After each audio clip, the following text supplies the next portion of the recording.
A friend of the Canadian-Israeli peace activist confirmed to have been killed by Hamas on October 7, says he fears his friend will be burned to death because there is almost nothing left of him.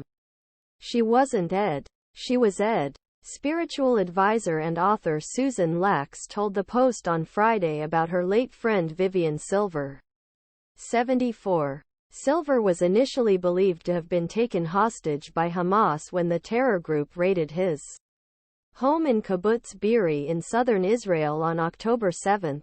Then on Monday, authorities announced that Silver's remains had been identified among those rescued from the destroyed community. He probably burned to death. There's almost nothing left of him. Lax, 65, lamented. Lax, who is Jewish and lives between Tel Aviv and New York City, said he has never witnessed the unprecedented horror of the Israel-Hamas war, which has been going on for 41 days.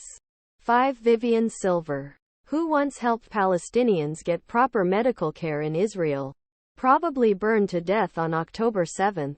A friend said, "I've lived through wars and terrorist attacks in Israel, and I've never experienced this," she said emotionally. "I don't think we can process this as long as there are over 240 hostages in dark tunnels in Gaza and no light for 40 days." He added. On Friday morning, Lax attended a birthday tribute held outside the New York City home of United Nations Secretary General António Guterres in honor of hostage Emily Hand, who turned 9 in captivity on Friday. Lax described the moving event. "We ate cake, held balloons, and hoped would see this when he came back. No, wasn't forgotten." A crowd gathered at a memorial service for Silver in Tel Gezer, Israel, on Thursday 5. Lax also attended a demonstration outside Guterres' home last week in honor of all the hostages. Like Silver, Lax describes himself as a peace activist but admits he has struggled with anti-Israeli outcry in response to the country's retaliatory ardment of the Gaza Strip. "It is very painful to see so much hatred and evil towards Israel and Israelis. This has turned into a Jew hatred movement," he said. "I have been fighting for the state of Palestine since I can remember. Where was everyone then?"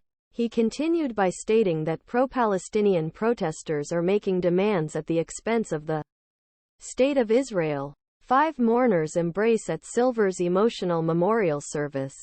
"These people are screaming to destroy Israel, to wipe out my people." He was also disappointed by more official responses, including that of the UN. "How does the UN not condemn this? How can they be silent? It's incomprehensible," Lax said of Guterres' middling handling of the conflict. "We entered Gaza to protect our country.